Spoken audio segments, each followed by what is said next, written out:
परमानंद वर्मा जिंदाबाद जिंदाबाद, रमाकांत वर्मा जिंदाबाद जिंदाबाद, ग्राम सभा कपिसा की जनता जिंदाबाद जिंदाबाद। फिर से हो चुका है आगाज, रण बदलने की तैयारी है, इतिहास वही रचेगा, संघर्ष जिसका जारी है। जी हाँ मित्रों, ग्राम सभा कपिसा से युवा तेज तर्रार प्रत्याशी आपके वर्तमान प्रधान, जी हाँ मित्रों, परमानंद वर्मा जी। अब भैया जी का चुनाव चिन्ह है इमली। इमली पर मोहर लगाकर परमानंद वर्मा जी को फिर से जिताइए, अपना ग्राम सभा का प्रधान बनाइए। जी हाँ मित्रों, फिर से अगर विकास कराना है तो अपने चाचा, अपने बेटे, अपने गरीब भाई का प्रधान बनाना है परमानंद वर्मा जी को। जी हाँ मित्रों, फिर से उतर पड़े हैं मैदान में, अपना चुनाव चिन्ह लेकर इमली इमली इमली इमली पर मोहर लगाकर परमानंद वर्मा जी को भारी से भारी बहुमत से विजयी बनाए। भोजपुरी गायक रामू निषाद। परमानंद वर्मा बाटे घर के लाला नवा लगायू मोहर चाची।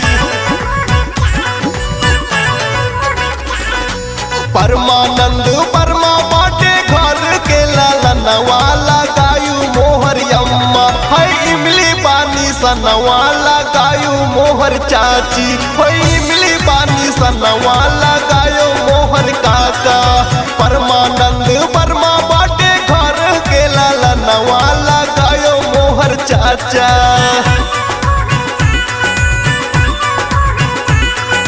परमानंद वर्मा बाटे घर के लाला नवा लगायो मोहर भैया। है इमली बानी सनवा लगायो मोहर भैया। है इमली बानी सनवा लगायो मोहर काका। सुना है आज समंदर को बड़ा गुमान आया है, सुना है आज समंदर को बड़ा गुमान आया है, और मेरी कश्ती उधर ही ले चलो जिधर तूफान आया है। ये कहना है आपके बेटे, आपके चैते परमानंद वर्मा भैया जी का। जी हाँ मित्रों, परमानंद भैया जी का चुनाव चिन्ह है इमली इमली इमली। इमली वाले खाने पर मोहर लगाकर अपने बेटे, अपने चैते परमानंद वर्मा जी को भारी से भारी बहुमत से विजयी बनाए। ना करे राजनीति नाही कौनो नेता है, सुख दुख में साथ रहे घरवा के बेटा है। ना करे राजनीति नाही कौनो नेता है, सुख दुख में साथ रहे घरवा के बेटा है। कसहू विरोधियन के लागे नाही दौआ लगायू मोहर चाची।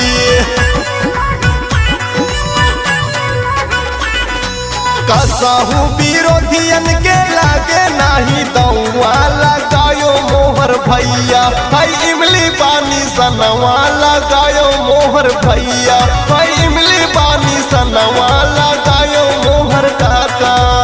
इमली हमारे परमानंद भैया जी का चुनाव चिन्ह है इमली इमली इमली। बहनों का चुनाव चिन्ह इमली, भाइयों का चुनाव चिन्ह इमली, माताओं का चुनाव चिन्ह इमली, भैया भाभी का चुनाव चिन्ह इमली, गरीबों का चुनाव चिन्ह इमली, काका का चुनाव चिन्ह इमली, दादा का चुनाव चिन्ह इमली, हम सब गरीबों का चुनाव चिन्ह इमली, हम सब नौजवानों का चुनाव चिन्ह इमली इमली इमली। इमली वाले खाने पर मोहर लगाकर अब की फिर से अपने बेटे, अपने चैते परमानंद वर्मा जी को अपने ग्राम सभा कपिसा का प्रधान बनाना है। जी हाँ मित्रों, भूलिए नहीं आपके अपने बेटे परमानंद वर्मा जी को भारी से भारी बहुमत से विजयी बनाएं। जीतेंगे भैया जी, विकास कराएंगे, स्वर्ग के जैसा अपना मौजा चमकाएंगे।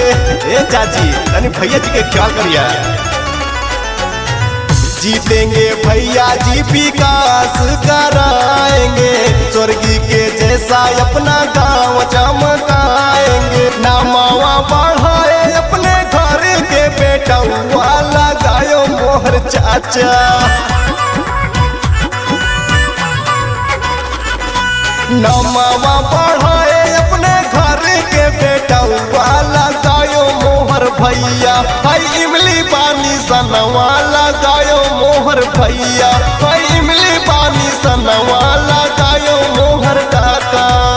वो तख्त बदल देंगे, वो ताज बदल देंगे, वो तख्त बदल देंगे, वो ताज बदल देंगे, और आने वाले समय में हम बेईमानों का साम्राज्य बदल देंगे। ये कहना है आपके बेटे, आपके चहेते परमानंद भैया जी का।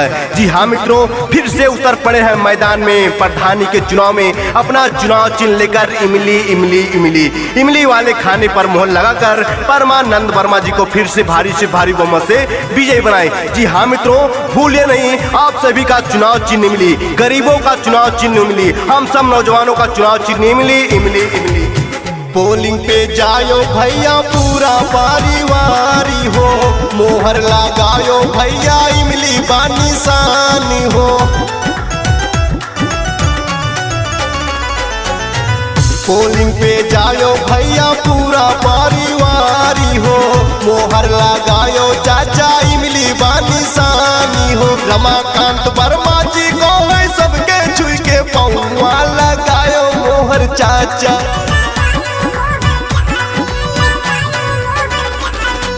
रमाकांत वर्मा जी को है सबके छुई के पौवा